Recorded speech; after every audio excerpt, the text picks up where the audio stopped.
In just 72 hours, a white woman posing as a humanitarian almost brought down an entire African military unit, if not for one man, Colonel Ibrahim Traoré, a soldier hardened by 3 coups, countless betrayals, and the weight of leading in a world that rarely shows mercy to men who look like him.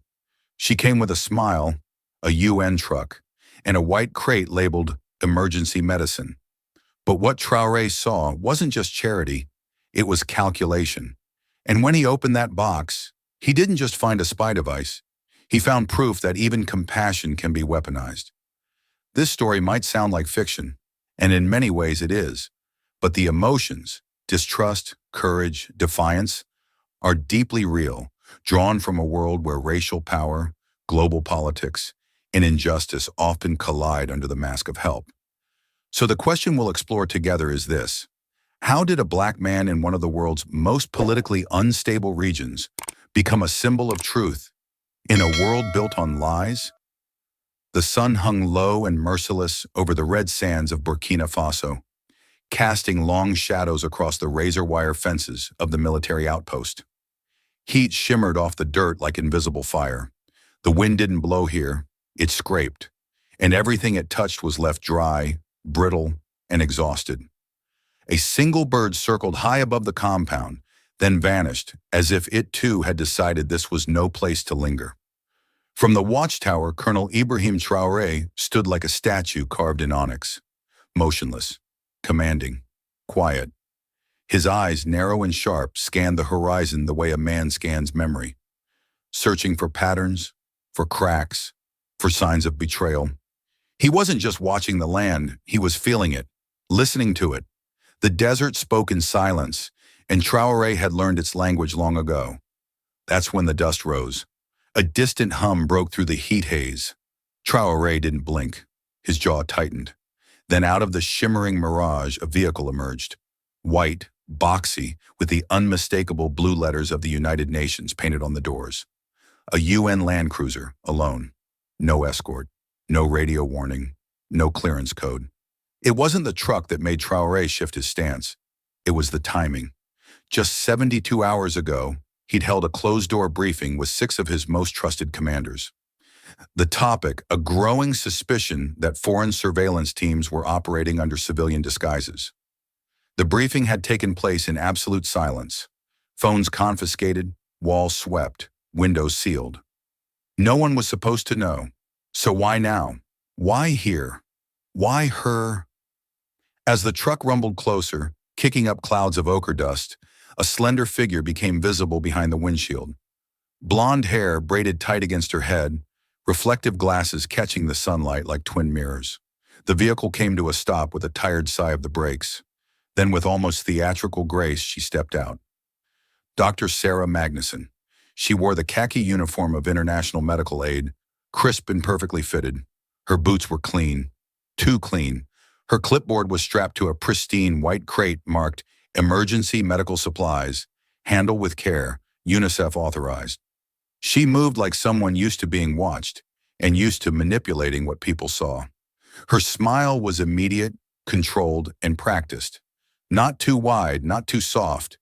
It landed somewhere between "I'm here to help" and "I know exactly what I'm doing." "Bonjour, Colonel," she called out in perfect Parisian French, her voice ringing over the dust and tension like the first note of a rehearsed song. "Dr. Sarah Magnuson, International Medical Relief Coalition. We received a report of a possible health outbreak in this sector.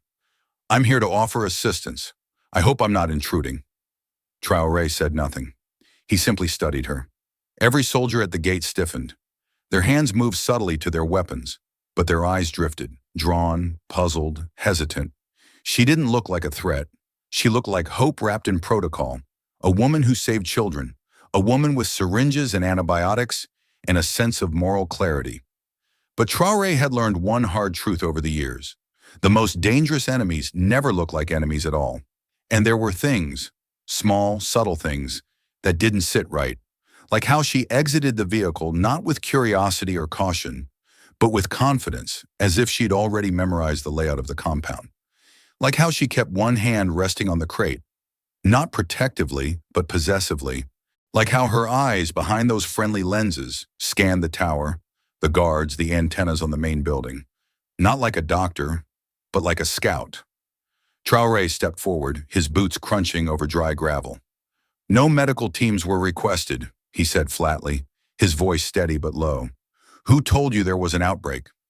Sarah blinked. Only once. Our health monitors flagged abnormal fevers in satellite reports. I came as quickly as I could. Every hour counts in containment. Does it? He said, almost to himself. For a second, the wind held its breath. Then Traoré nodded slowly. Welcome, doctor. Let's make sure no one gets sick. He stepped aside. But in his mind, a different kind of infection had already begun to spread. Colonel Ibrahim Traoré didn't answer her right away. He let the silence stretch, just long enough to see how she would handle it. Silence, he'd learned, was more useful than any interrogation technique. Real aid workers often rushed to fill silence with compassion, with urgency, with over-explaining. But this woman, Dr. Sarah Magnuson, stood perfectly still. Calm, composed. Not the composure of someone simply trained in triage, but of someone who had stood in more than one room where the stakes were life or death, and not always for medical reasons. Her smile didn't falter. That too made him uneasy. It was too balanced, too measured. The corners of her lips curled at the exact angle taught in diplomatic handbooks and NGO training seminars.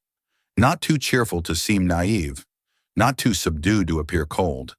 It was the smile of someone who had practiced it hundreds of times in mirrors, across checkpoints, in villages, and maybe even war rooms.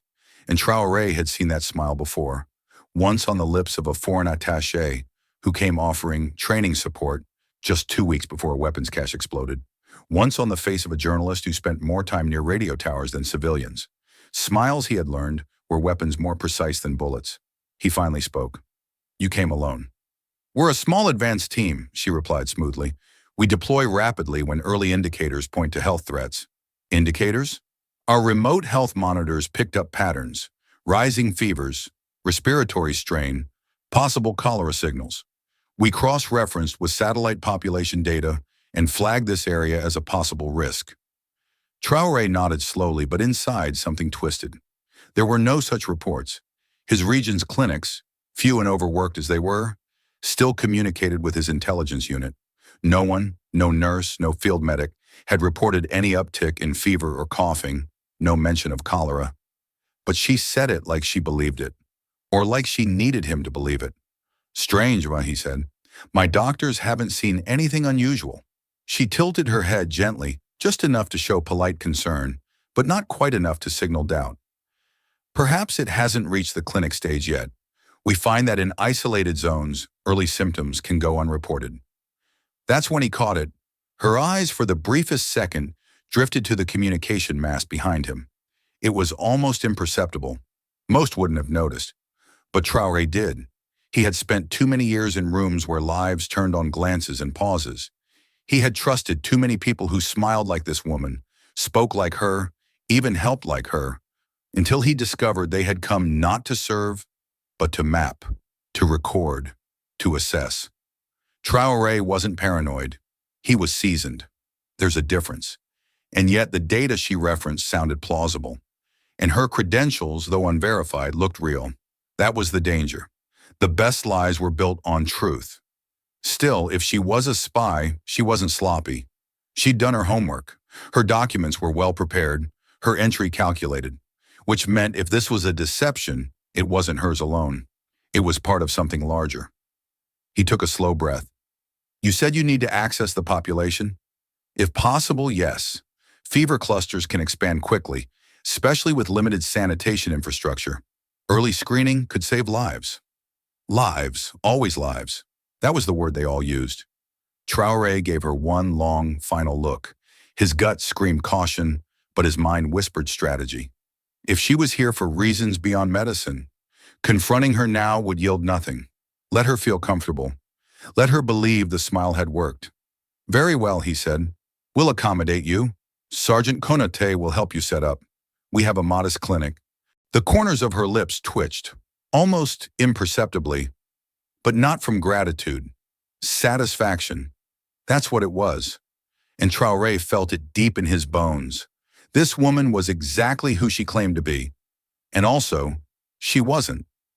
He turned toward the inner compound without another word. Behind him, her boots crunched softly on gravel. Ahead of them both, the real story had only just begun. Sergeant Konaté had been with Colonel Traoré for nearly 8 years, long enough to know when something wasn't right, and smart enough to keep it to himself until the time was right. He wasn't just a soldier, he was an observer, a reader of small things. The twitch of a brow, the weight of a step, the question that shouldn't be asked. So when Traoré summoned him quietly after the arrival of Dr. Sarah Magnuson and gave only 2 instructions, "Stay close, watch everything, report to me only," Konaté understood immediately. He didn't ask why. He didn't need to. One look at the colonel's face told him this wasn't about medicine. Sarah greeted him cheerfully. Her French was perfect, laced with the softness of someone educated abroad.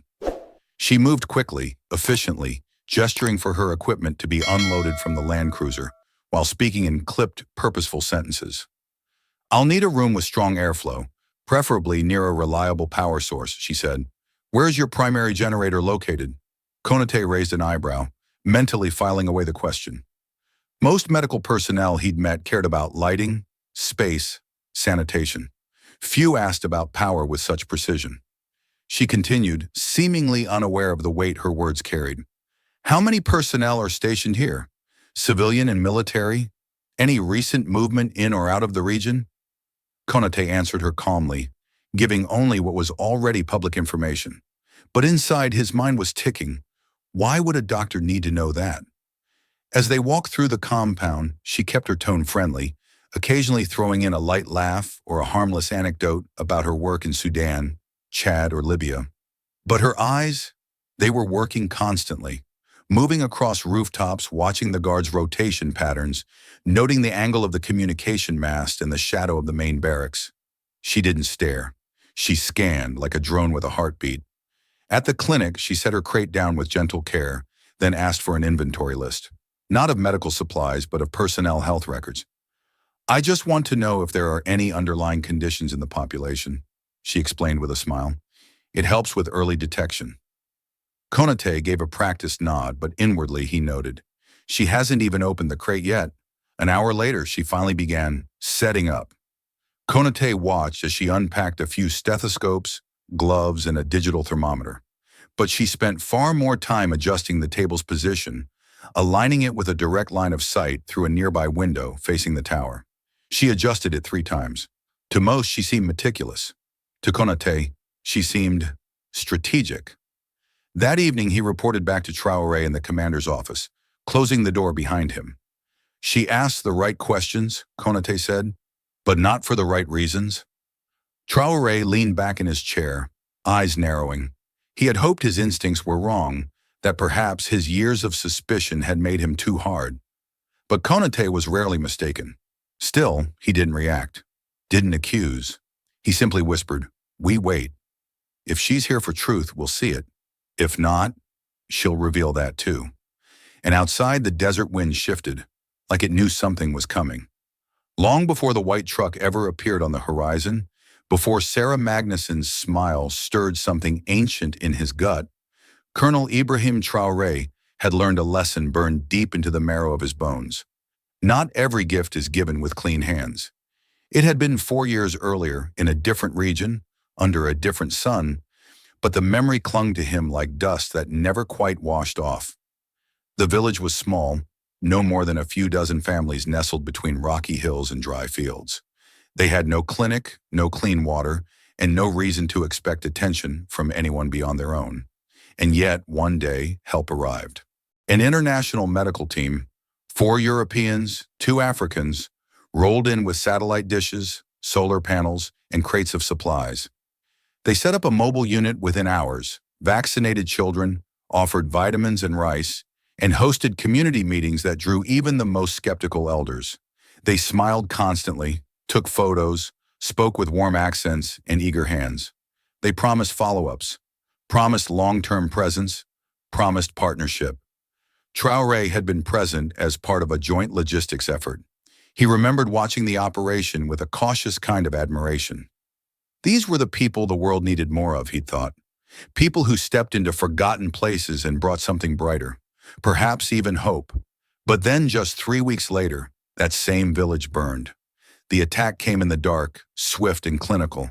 Precision airstrikes followed by ground teams that seemed to know exactly where every person slept, where weapons were hidden, where resistance would come from. Traoré arrived 12 hours after the assault, smoke still rising from half-collapsed huts. Bodies were buried quickly, most without names. No one could explain how insurgents, or foreign mercenaries as whispers later claimed, had such precise intel. But Traoré had his suspicions. The so-called health team had asked questions too, about roads, about terrain, about community leaders, about which families had sons in the militia. They had mapped the area with drones for medical survey purposes, and worst of all, they had vanished just 2 days before the attack, citing a funding issue and radio silence that never resolved. He never found proof.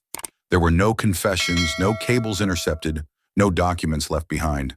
But something in his chest locked shut that day, something that once believed in pure motives and good intentions. From that moment on, Traoré no longer believed in coincidence. When doctors arrived uninvited, he asked who sent them. When aid workers smiled too much, he watched their eyes. When foreigners said, "We're here to help," he listened for the sound of something unsaid, the weight behind their words, the purpose behind their presence. He began studying humanitarian patterns like military strategy.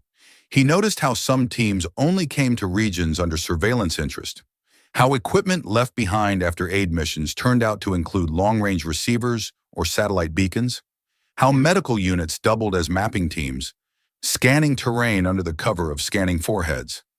And he noticed one more thing, how easily good people were used. Not all of them were spies. In fact, most weren't. But they were data gatherers, volunteers with smartphones, physicians logging locations, names, family sizes. They were windows for those who needed eyes. They became weapons without ever knowing they'd been loaded. So now, standing at the edge of his compound in the present moment, watching Sarah Magnuson's team unload pristine white crates, he didn't just see a doctor. He saw the shape of that old fire, the echo of ash, and he couldn't ignore the similarities. The calm confidence, the perfect paperwork, the polite urgency to help without being asked, and her smile, that same symmetry, that same softness, the kind that made you want to believe, that invited trust not by force, but by familiarity. But trust was a currency Traoré no longer dealt in, not without proof. He turned away from the watch point slowly, hands behind his back, boots grinding against scorched earth. Sarah Magnuson was moving through the compound now, chatting with soldiers, jotting notes. Her tone was warm. Her pace was deliberate. Her crate remained sealed. Konate would watch. The guards would report. The cameras would record. And Traoré, for now, would say nothing. Because he didn't need to confront a lie to see it forming. He had already seen this movie before, and this time he was watching the script as it wrote itself. Colonel Ibrahim Traoré rarely made personal calls. In his world, communication was to be used sparingly, surgically, just enough to open doors but never enough to leave fingerprints. But that afternoon, as the sun scorched the tin roofs of the compound and Dr. Sarah Magnuson's team continued setting up with impressive efficiency, he stepped into the farthest corner of his office and picked up a secure line that hadn't been used in months. He dialed a string of numbers from memory. The man on the other end answered in French, flat and guarded. Traoré kept it brief. No names, no unnecessary details, just a question cloaked in generalities. A Swedish medical worker, frequent deployments, Middle East, Central Africa. Any flags? There was a pause, a long one, then a quiet breath. You have a name? Traoré hesitated, then gave it. Dr. Sarah Magnuson. What came next was silence. Not the empty kind, but the loaded kind. The kind that told him whoever was on the other end of the line had just remembered something and was deciding whether to say it. You didn't get this from me, the voice said finally, but her file isn't empty. And then it came, bit by bit, like puzzle pieces handed over a wall. Sarah Magnuson, born in Stockholm, educated in Paris. Dual degrees in medicine and international health logistics. officially registered with two major humanitarian organizations. Unofficially known to intelligence services across at least 5 nations as a field access specialist. Not formally accused, never caught, but her movements told another story. She had been in Syria in 2013, listed as part of a civilian cholera response team. Weeks later, U.S. airstrikes began, based on new intelligence gathered on the ground. She'd been in southern Lebanon in 2015, offering support during a hepatitis outbreak. 2 months after her departure, a Hezbollah arms route was discovered, mapped down to the meter. In Congo in 2018, she led a mobile vaccination campaign. 3 weeks after her team withdrew, French commandos carried out a targeted raid on a rebel stronghold that had been previously undetectable. Her presence didn't always lead to an operation. But when intelligence needed eyes and access in unstable regions, she always seemed to be there, just early enough to observe, just late enough to leave quietly. Traoré said nothing. He just closed his eyes and listened. And then came the confirmation that solidified everything. She's real. Her credentials are legitimate. But being a doctor, it's not her only job. When the call ended, Traoré didn't move right away.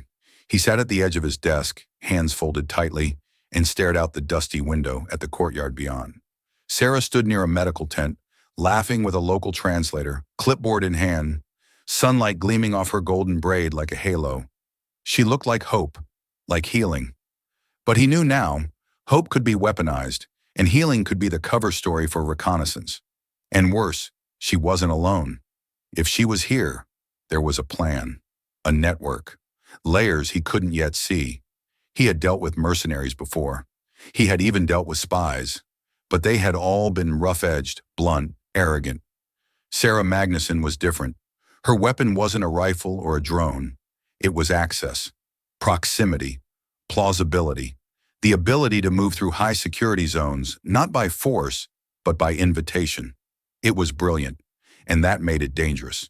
She wasn't here to kill anyone, but she was here to gather, to record, to pass along information that could one day kill many, or break a regime, or expose weaknesses that someone somewhere would one day exploit. Traoré leaned forward and whispered to himself, as if saying it aloud would make it more real. She is exactly what she says she is, and something else entirely. He stood up. The day wasn't over. Not yet. And now he no longer had suspicions. He had confirmation. By early evening, the compound had settled into its usual rhythm. Guards rotating posts, mess hall winding down, the dry air carrying faint echoes of distant conversation and clinking utensils. But Colonel Traoré was not at rest. He was waiting. Sergeant Konaté arrived precisely on time, knocking once before slipping quietly into the command office. His report was brief, but it changed everything. "She's finished setting up," Konaté said, voice low, measured. But what she unpacked wasn't just medical equipment. Traoré's eyes narrowed slightly. "Go on." Konaté pulled a folded piece of paper from his vest, a sketch diagram he'd drawn from observation. It showed a rectangular crate divided into 2 layers. The top held standard supplies, thermometers, gloves, testing swabs, rapid kits. But beneath that, carefully shielded by foam lining and a false bottom, was the second layer. Compact circuit boards, signal boosters, collapsible antenna arrays, and what appeared to be a low-power satellite uplink module.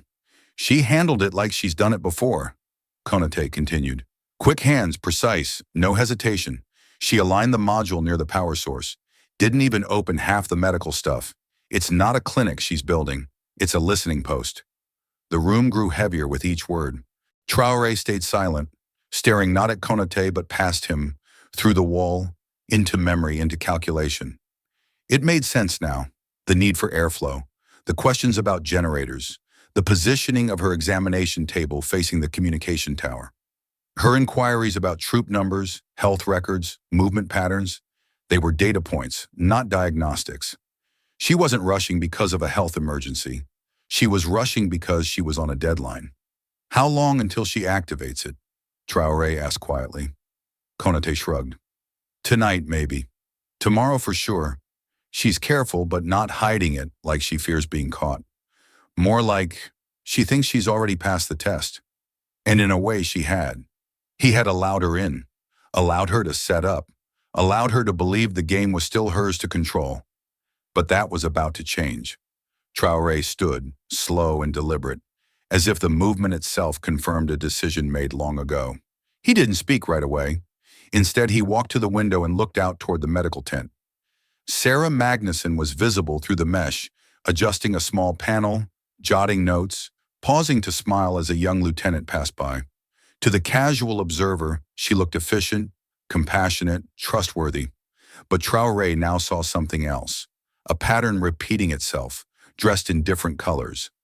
Another elegant intruder cloaked in empathy, carrying not aid, but access. He turned back to Konate. "We don't stop her yet. Let her finish. Let her send the signal." Konate looked surprised but said nothing.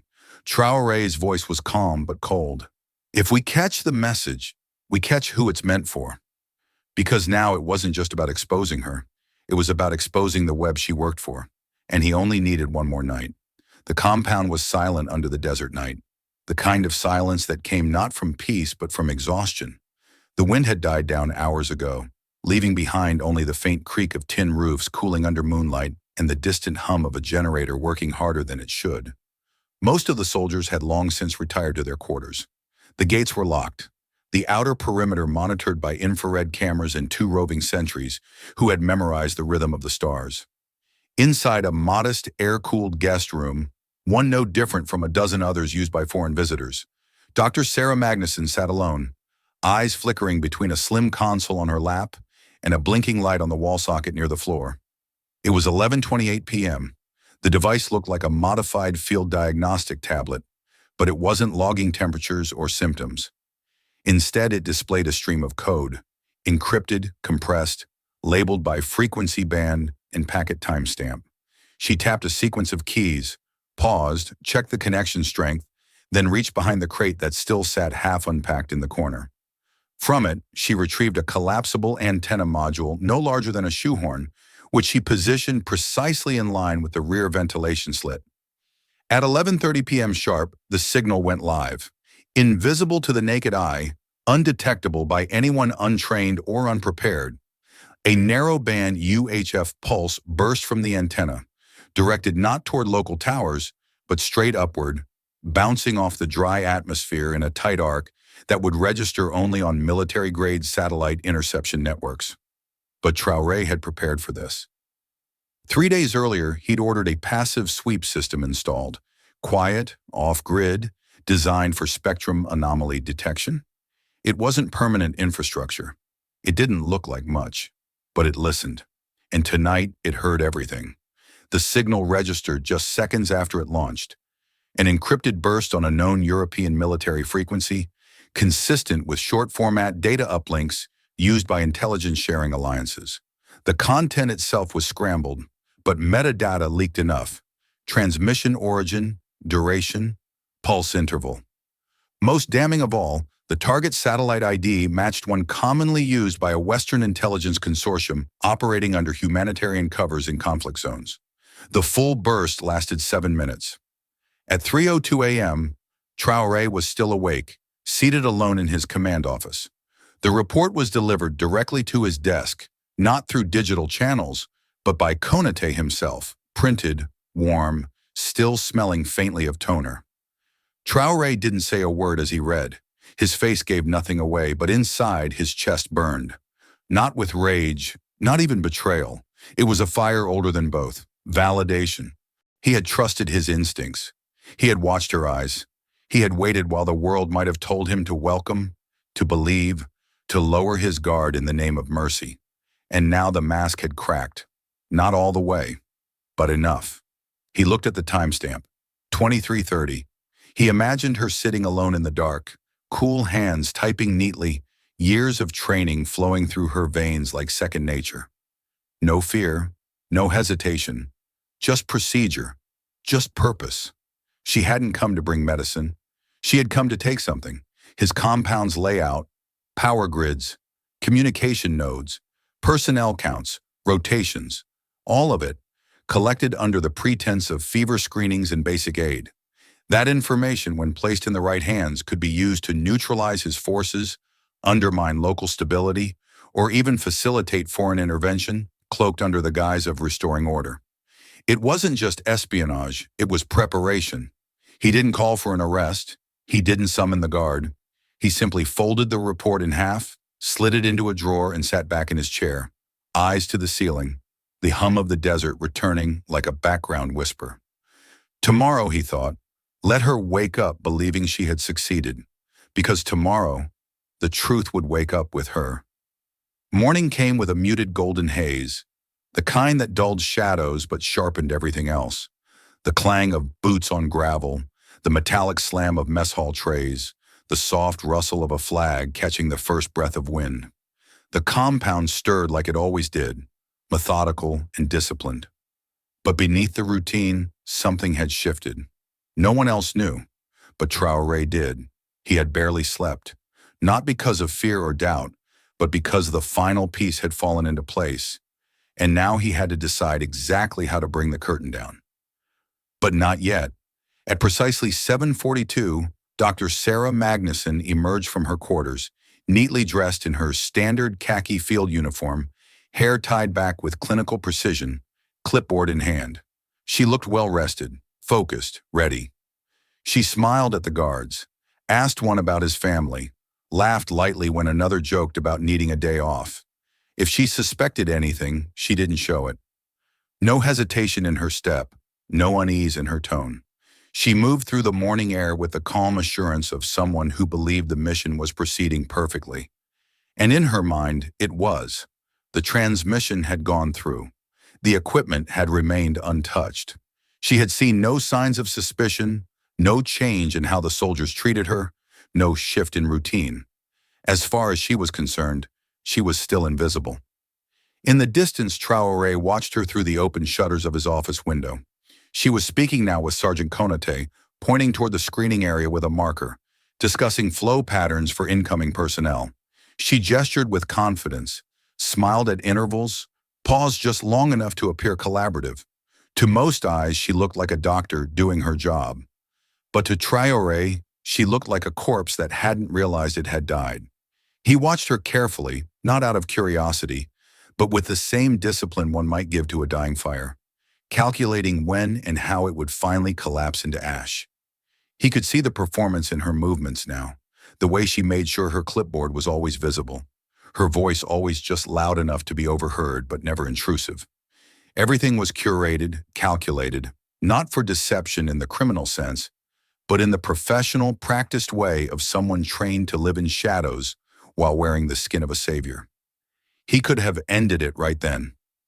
Walked down, confronted her, torn away the curtain in front of every soldier, every officer. Let her feel her lies burn away in the heat of humiliation. But he didn't. Because this moment, this illusion of safety, was more valuable than any confrontation. Let her relax. Let her believe she had passed every test. Let her keep thinking that the walls were still hers to map, the radio still hers to monitor, the people still hers to measure. The longer she believed it, the more careless she would become, and the more power he would have when the moment came to expose her, not just for who she was, but for what she represented. He turned from the window. Outside, Sarah walked with a young medic toward the first tent, discussing how best to segment soldiers for fever screening. She was saying something about early detection protocols, her tone sincere, her posture relaxed. But beneath her words, Traoré heard something else, the sound of a ticking clock. And time, he knew, was no longer on her side. The heat inside the medical tent was still rising, despite the early hour. The fans clicked softly above, pushing air in slow, tired rotations. Sarah Magnuson stood by her makeshift diagnostic table, arranging swabs and vials with the poise of someone ready for another productive day of humanitarian work. She looked up and smiled as Colonel Traoré entered, calm, unhurried, hands clasped behind his back. He was flanked by two officers, both silent, both watching her with unreadable faces. "Good morning, Colonel," she greeted him, tone light, rehearsed. "We're just about ready to begin screenings. I thought we might start with your officers, then move on to enlisted personnel. Early detection is key, after all." Traoré didn't respond immediately. He stepped forward, eyes on the white plastic crate still positioned at the end of the table. The top layer was open, revealing standard medical supplies: gauze, gloves, stethoscopes, innocent things. With deliberate care, he reached out and picked up a thermometer, turning it over in his hand. Then he set it aside, reached deeper into the box, and removed a packet of swabs. Next, a sealed pouch of bandages. One by one, he laid them gently on the table beside him, like a man peeling back layers of something sacred. Sarah watched him, still smiling, though her lips were now tighter at the corners. "Is there something I can help you with?" she asked, voice still calm but subtly lower. Traoré didn't answer. He removed another tray. Beneath it, a hard plastic divider. He pried it up with a flick of his fingers, and then he stopped. There, in the final compartment of the crate, carefully cushioned, wrapped in thermal-resistant foam, were devices that no medical professional had any reason to carry: a signal relay unit, a compressed data encoder, a portable satellite uplink, sleek, black, compact, military grade. Sarah didn't move. She didn't speak. Her eyes locked onto the open box, and for the first time since her arrival, the perfect performance cracked. Her smile faded. Her breath caught, barely but enough. Traoré looked at her then, not with anger, not with triumph, but with something colder, sharper, like a scalpel meant not to wound, but to dissect truth from illusion. He gestured toward the exposed devices. "Doctor," he said quietly, his voice cutting through the silence like glass, "you insult every medical professional who has ever risked their life to save another." She didn't respond, because there was nothing left to say. Only the sound of the fan still turning. Only the dust outside, beginning to rise again with the wind. Only the truth, sitting open between them, metallic, humming faintly, undeniable. And for the first time, Sarah Magnuson knew. She had been caught. Sarah Magnuson's instincts told her to keep smiling. It was training. Never reveal panic, never concede ground. Her lips twitched upward, yet the expression no longer reached her eyes. "I'm not sure what you mean, Colonel," she said, voice dancing on the edge of steadiness. "Those devices are part of a mobile data kit, standard epidemiological equipment. Surely you've—" Traoré raised a hand, slow, deliberate, silencing the rehearsal before the next line left her tongue. From a leather folio one of his officers carried, he drew a glossy satellite image and laid it flat on the table between them. It showed the compound from above, but overlaid on the photo was a translucent heat map, a bright red spike radiating from the very room in which they stood, time-stamped 23:30 the previous night. Sarah's pupils tightened. She opened her mouth, closed it, tried again.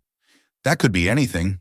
Generators sometimes emit—" Traoré slid a second document forward, a printed extract of signal intercept metadata, frequency, burst length, checksum, satellite ID, each entry annotated in red ink. He tapped a finger on the coordinates column.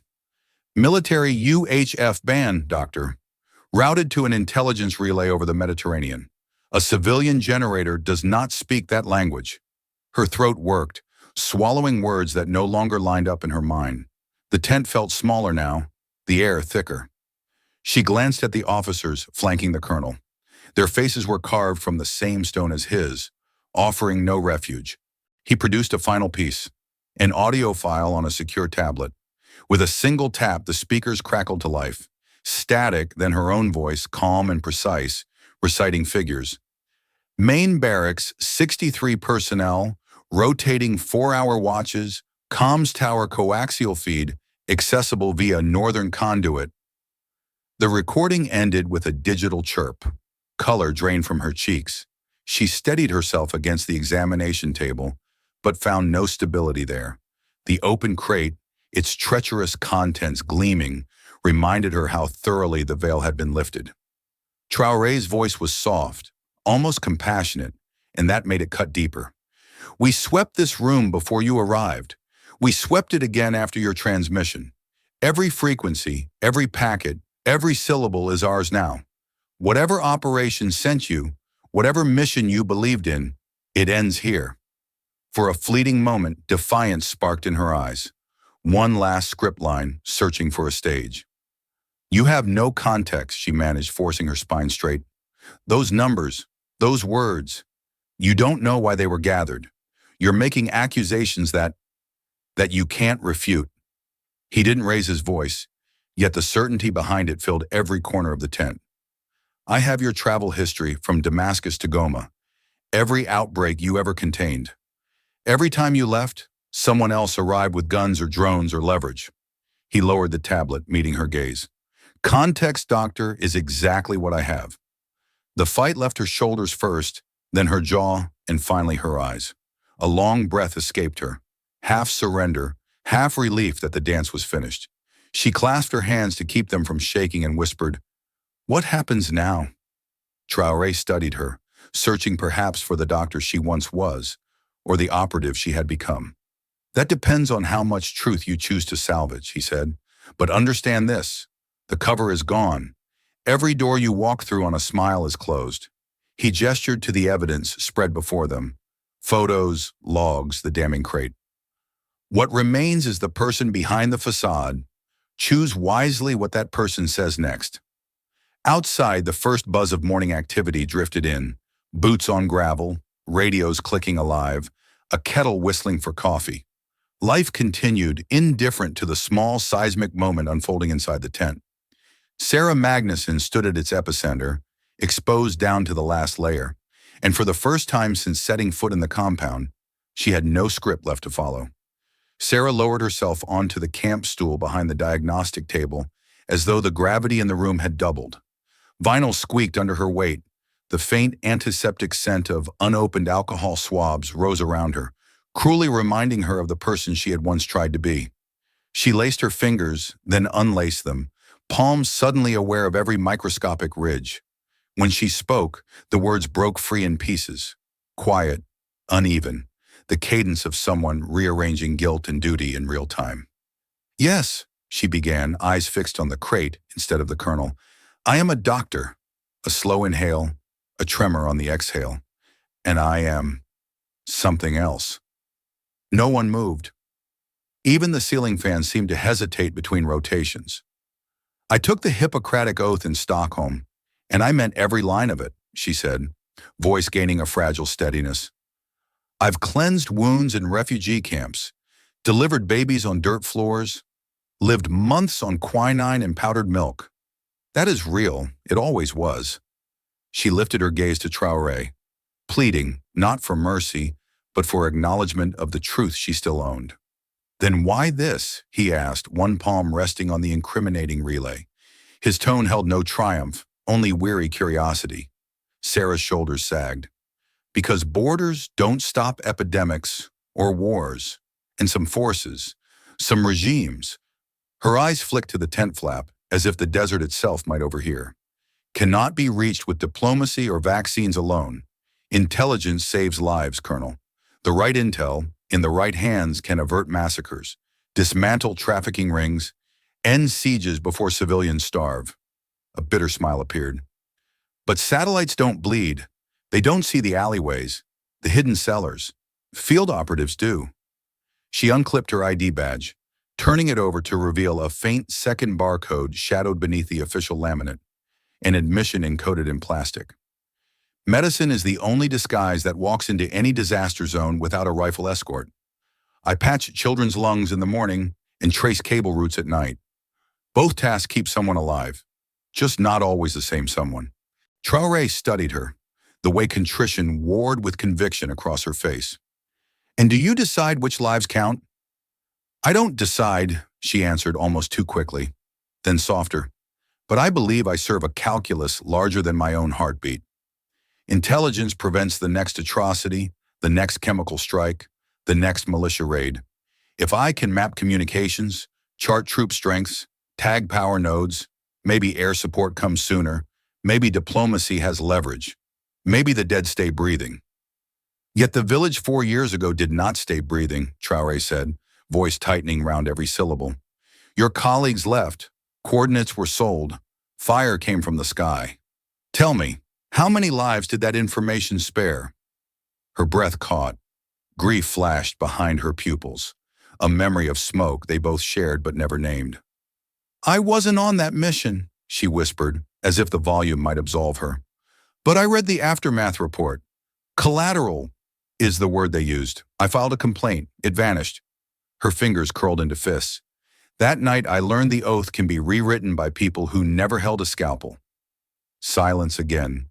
Heavy, intimate. Finally she pressed both palms flat on her thighs, willing the tremor out. I don't want to harm your men. I never did. I was to gather infrastructure data, nothing more. If command deems military action, it is supposed to be surgical, minimal civilian impact. I choose to believe that, because if I stop believing it, every syringe I've ever held turns to poison in my hand. She looked up, tears unshed, voice steady now in its vulnerability. So yes, Colonel, I am both things, healer and instrument. I live with that contradiction every dawn I wake with clean conscience, and every night I sedate it with rationalizations. But I swear to you, I entered your gate thinking I was, perhaps, serving a greater good. Traoré inhaled, the desert dust tasting suddenly of long-buried anger. And now? Sarah's reply emerged as a single, fractured breath. Now I don't know what good looks like anymore. Outside, the camp loudspeaker crackled with morning roll call, a reminder that duty continues even when certainty dies. Inside, doctor and commander faced each other across a table, littered with tools of healing and devices of betrayal. Two lives tangled in a question larger than either could answer. When does saving the many begin to kill the few? Sarah sat frozen, as if the air had thickened into cement. Her hands, once steady with surgical precision, now trembled slightly in her lap. The silence between her and Colonel Traoré was no longer filled with suspicion or resistance. It was filled with inevitability. She had confessed. She had laid bare the layers she had spent a career mastering. But the truth, it seemed, had only begun its toll. She leaned forward, voice hoarse, barely above a whisper. Colonel, please, don't release this. Her eyes glistened with restrained fear, not for herself, but for what might come after. If this goes public, it won't just end me.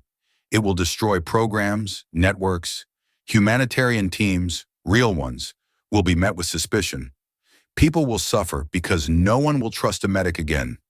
Traoré did not blink. You should have thought of that before you made trust your camouflage. I didn't choose how this world works, she said quickly, desperate now. I only tried to survive inside it. I never meant to turn mercy into a weapon. No, Traoré interrupted, voice like steel dragged across a dry stone. You did exactly that.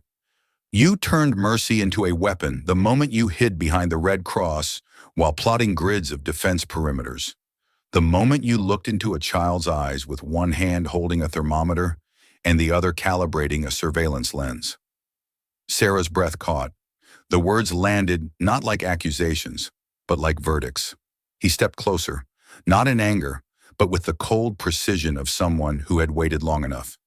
You want me to protect the illusion that your cover didn't crack, that this tent still means healing, but the damage was done the second you entered this compound not to serve, but to scan. You may believe you're saving lives across a chessboard, but here, on this ground, you cost something far deeper. Her voice broke now, trembling as much as her frame. Please, let me disappear. Quietly, I won't report. I'll vanish.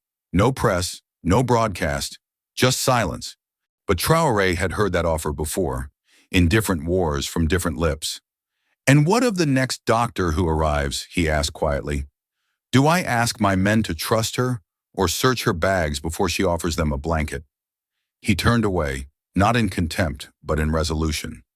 You're not the first, but you will be the last, because this time, the world will see. Sarah stared at the crate, at the table, at the medical tools that once defined her.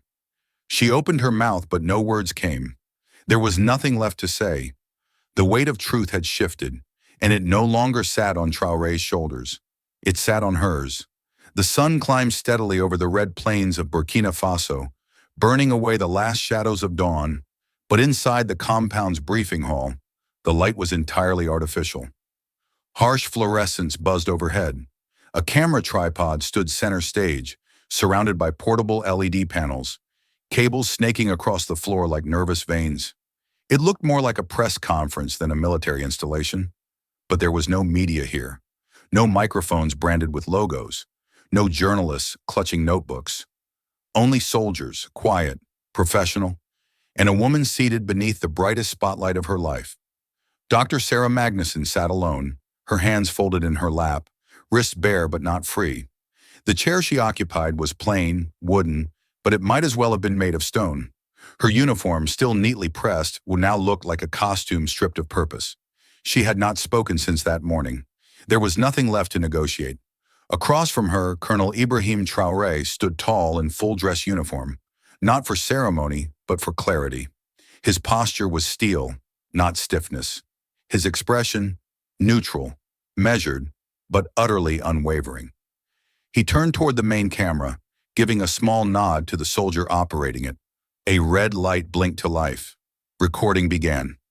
"This message," he said, his French accent gently inflected with the gravity of command, "is for every nation that claims to value humanitarian ideals, for every agency that funds relief missions, and for every intelligence network that dares to hide its knives inside our medicine." He stepped aside and gestured to the examination table, now cleared of medical supplies. On its smooth surface lay the dismantled components of the surveillance device they had uncovered. The antennae, the data modules, the concealed transmitter, all placed with the same precision Sarah once used to assemble them. "This," Traoré continued, "was brought into our sovereign military installation under the false flag of international aid. Its operator posed as a doctor, offering assistance for a disease that did not exist. She brought with her forged urgency, impeccable credentials, and a lie so carefully crafted that even my most trusted men believed it. At first." He walked slowly to the side of the table, picked up the largest component, a black, palm-sized signal box, and held it up for the camera to see. "This is not a stethoscope. It does not diagnose fever or treat wounds or measure lung capacity. It speaks in code, and it listens when it should not." Behind him, Sarah stared at the floor. She made no attempt to defend herself, no motion of protest. Only her eyes moved, tracking every word, every syllable, as if trying to hold on to something that was already slipping from her grasp. "Let me be clear," Traoré said, his voice rising slightly, not in anger, but in resonance. "This woman is not simply a spy.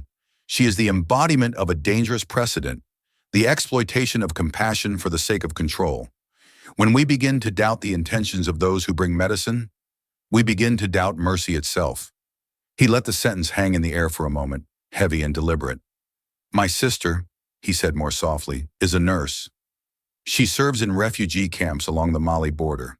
She risks her life for strangers every day, and when she wears the emblem of a Red Cross, I want the world to believe her.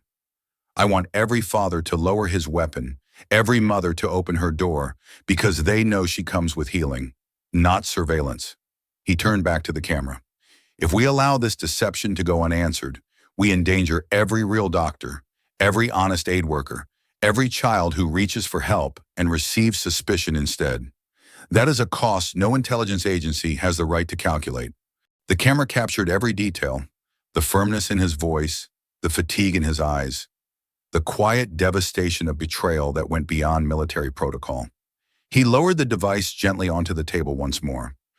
"This evidence will be shared with international media outlets, diplomatic allies, and humanitarian watchdogs," he finished. "Let this stand as both warning and testimony. We will not meet deception with silence. We will meet it with light." He nodded to the operator. The camera clicked off. The room remained silent. Only the soft hum of the lights remained, an electric whisper marking the moment when truth left the shadows and stepped fully into view. And in that silence, Sarah Magnuson sat still, not as an operative nor a doctor, but as a symbol of the thin line between help and harm, and what happens when that line is crossed. Within hours of Colonel Traoré's broadcast, the video rippled across digital and traditional media platforms with relentless speed. Clips appeared on CNN's primetime news segments, headline alerts popped up on Al Jazeera's online feed, and YouTube streams flooded social media feeds, gathering millions of views within a single day. The raw footage, paired with Traoré's calm but unwavering testimony, ignited global shockwaves. Viewers around the world saw the stark images of the exposed espionage equipment, the disguised medical supplies, the sophisticated satellite transmission devices, and the unmasking of Dr. Sarah Magnuson. The woman once presented as a compassionate healer was now revealed as a covert operative embedded within a humanitarian mission. The revelation sent ripples far beyond the remote compound in Burkina Faso. International humanitarian organizations quickly responded. Reputable NGOs issued formal statements condemning the misuse of humanitarian cover for intelligence operations. Their words were laced with deep concern for the future of aid work in conflict zones. They warned that such betrayals threatened to erode trust irrevocably between aid workers and vulnerable populations who relied on them for survival. The sanctity of humanitarian missions, one statement read, must be protected from exploitation by any party, lest the lives of those in desperate need become collateral damage in geopolitical games. Governments and diplomatic channels scrambled to assess the fallout. Some distanced themselves from the intelligence agencies implicated, issuing carefully worded denials and emphasizing respect for sovereignty and international law. Behind the scenes, however, the revelation sparked intense discussions within security circles about the ethical boundaries of espionage and the collateral consequences of blurring lines between military intelligence and humanitarian assistance. Meanwhile, Dr. Sarah Magnuson was quietly extracted from the region. There was no public farewell, no press release honoring her service. Instead, she was whisked away through diplomatic channels under heavy confidentiality, returning to Europe with her career effectively ended and her name fading into obscurity. Her past missions, once celebrated in internal briefings, became classified as sensitive failures. No accolades, no hero's welcome, only a muted silence marking the end of her double life. Her sudden disappearance did little to quell the storm her exposure had unleashed. Discussions about the incident permeated academic forums, intelligence seminars, and NGO conferences. It became a case study on the dangers of weaponizing humanitarian aid, a cautionary tale illustrating how even the noblest professions could be exploited, and the devastating consequences when trust was broken. For many on the ground, soldiers, aid workers, and civilians, the exposure was a bittersweet vindication. It confirmed fears that had long simmered beneath the surface, that the very help meant to heal could sometimes conceal harm.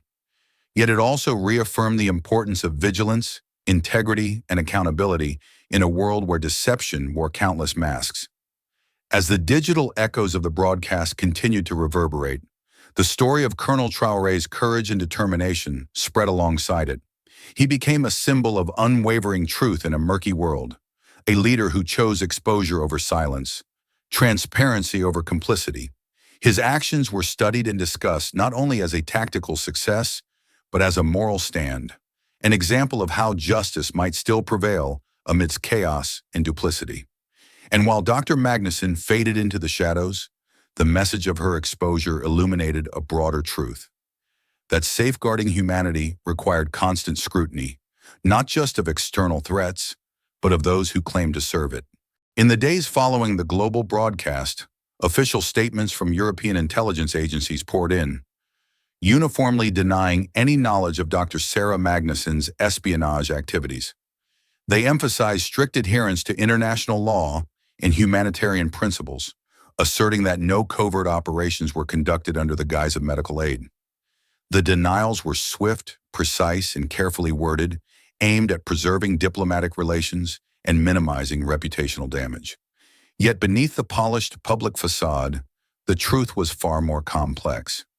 Within the corridors of intelligence services, Sarah Magnuson had long been regarded as one of their brightest operatives, a field access specialist whose ability to infiltrate volatile regions under humanitarian cover was unmatched. Her assignments were meticulously planned, and her successes quietly celebrated behind closed doors. Her sudden exposure sent shockwaves internally.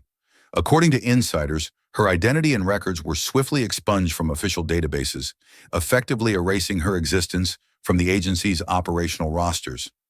She was a ghost, deliberately erased to distance the organization from scandal and scrutiny. "She simply vanished," one former colleague whispered in an anonymous interview, like she was never there. Meanwhile, Colonel Ibrahim Traoré sat quietly in his command office, surrounded by maps, communication logs, and reports that bore the weight of ongoing conflict. The room was heavy with the scent of dust and determination. He allowed himself a brief moment of reflection, not in celebration, but in sober acknowledgement. The unveiling of Sarah Magnuson's true mission was a significant victory for his forces, a testament to vigilance and resilience. Yet Traoré knew the fight was far from over. The world was rife with shadows and deceptions, and for every operative unmasked, many others remained hidden. The delicate balance between trust and suspicion in conflict zones had been irrevocably altered.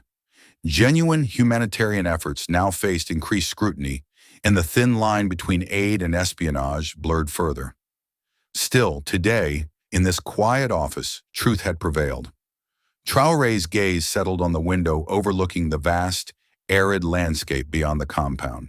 The sun was setting, casting long golden streaks across the earth, a reminder that even in harsh environments, light could break through darkness.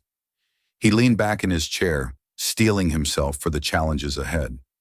The path to peace and stability would be arduous and uncertain, but he carried with him the knowledge that exposing deception was the first step toward genuine security. As the evening breeze stirred the dust outside, Traoré allowed himself a rare, subtle nod, a silent promise that he would continue to stand as a guardian of truth in a world too often cloaked in lies. In the weeks following the exposure of Dr. Sarah Magnuson's true identity, a shadow fell over the humanitarian efforts across the region. The lines between aid and espionage blurred in the minds of many, and suspicion became a toxic fog that choked cooperation and goodwill. Genuine medical teams found their access restricted. Checkpoints that once welcomed relief convoys now questioned every vehicle, every uniform, every supply crate. Requests for entry were delayed or denied outright. Local communities, once eager for assistance, began to withdraw. Fear and mistrust had taken root where hope once grew. One chilling incident sent ripples through the aid community.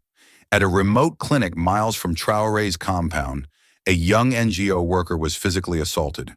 The attack was swift and brutal, a stark message from a populace weary of deception and danger masquerading as help.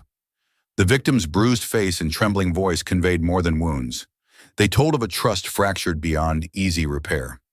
Back at the compound, Colonel Traoré sat heavily at his desk, the weight of the aftermath pressing down like the relentless African sun outside.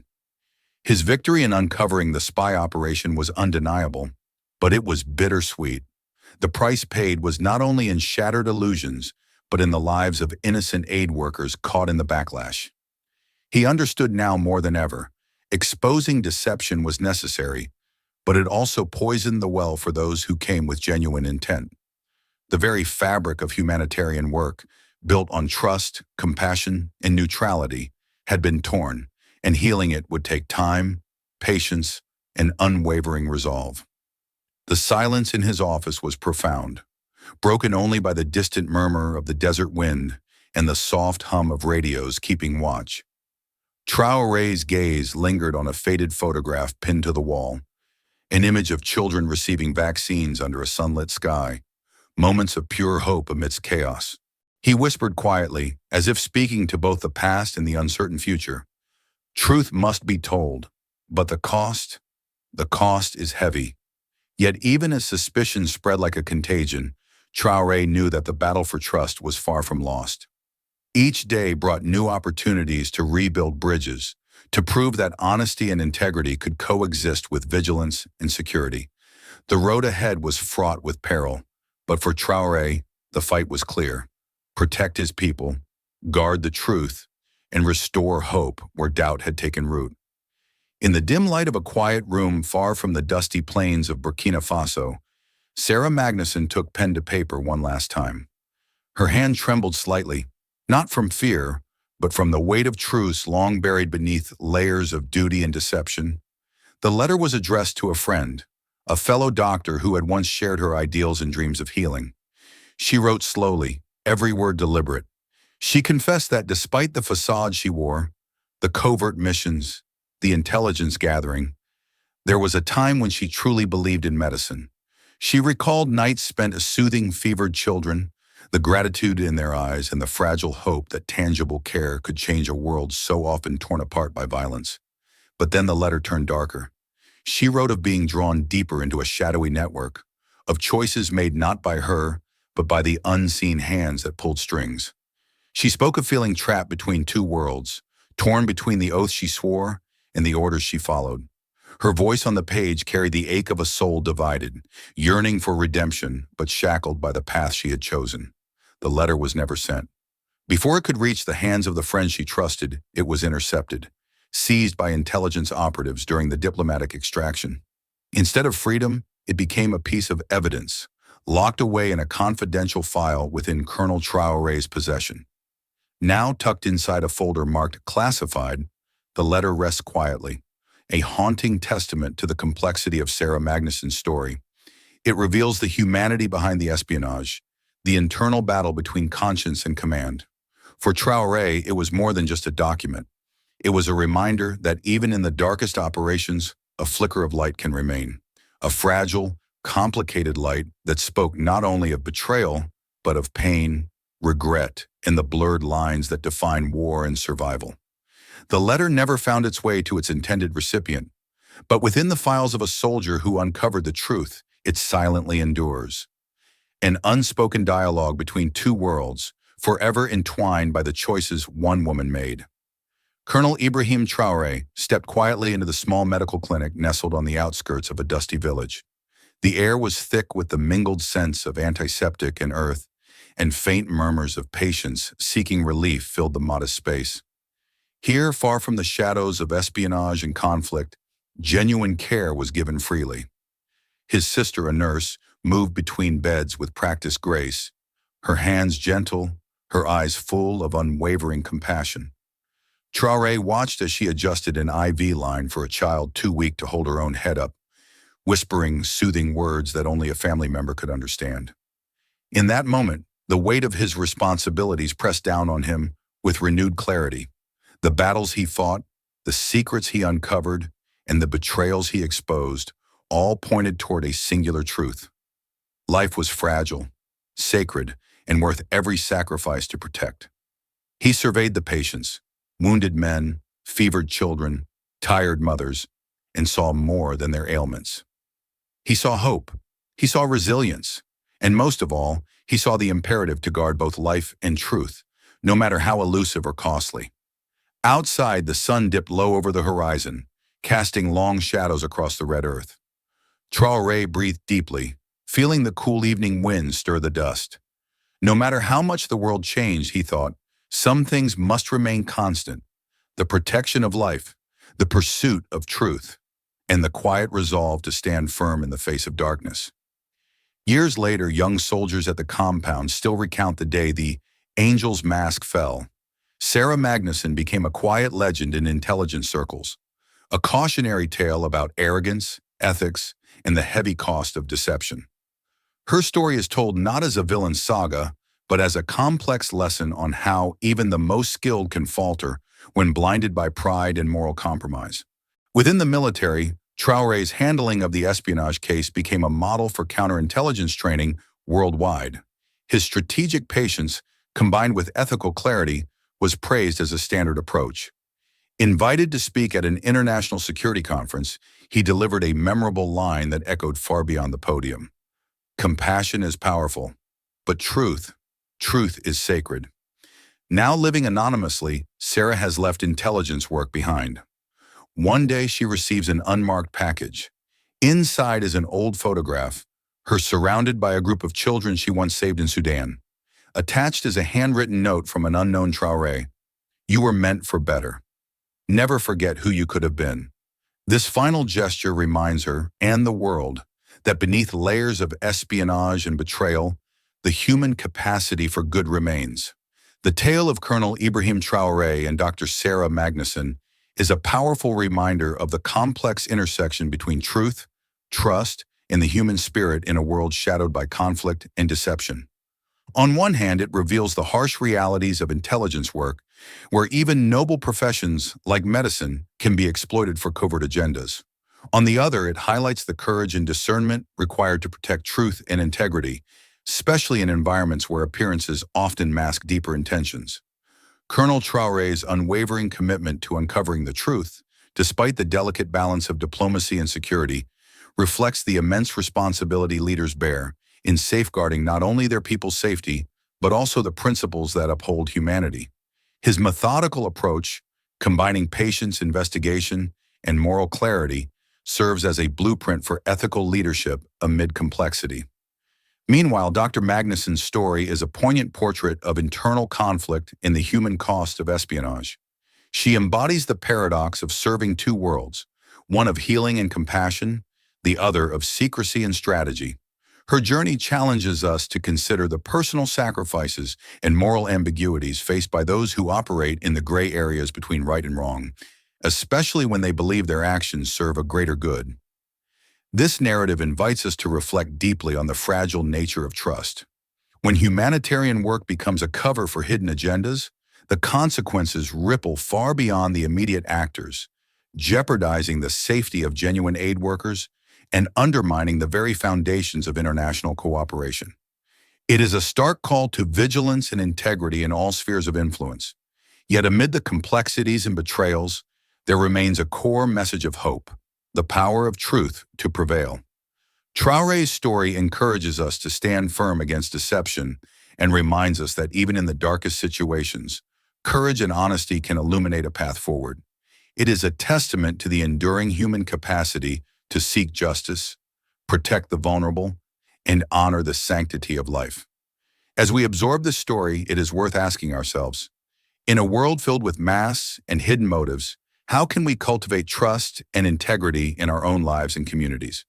And perhaps more personally, what small acts of truth and kindness can each of us commit to today to make the world a little more transparent and a little more humane? Thank you for joining this journey of exploration and reflection. Your thoughts matter. Feel free to share them below. If this story touched you, don't let it stop here. Like, share, and subscribe to Captain of Truth, where every voice matters and every story echoes far beyond the screen. This story is a fictionalized and dramatized narrative created for educational, inspirational, and storytelling purposes. While it may be inspired by real public events, people, or societal issues, it includes imagined dialogue, reconstructed scenes, and character interpretations meant to highlight broader themes of justice, dignity, and resilience. Any resemblance to actual events or individuals beyond public knowledge is purely coincidental. We do not intend to defame, mislead, or harm, but to invite reflection and meaningful conversation. Thank you for watching Captain of Truth.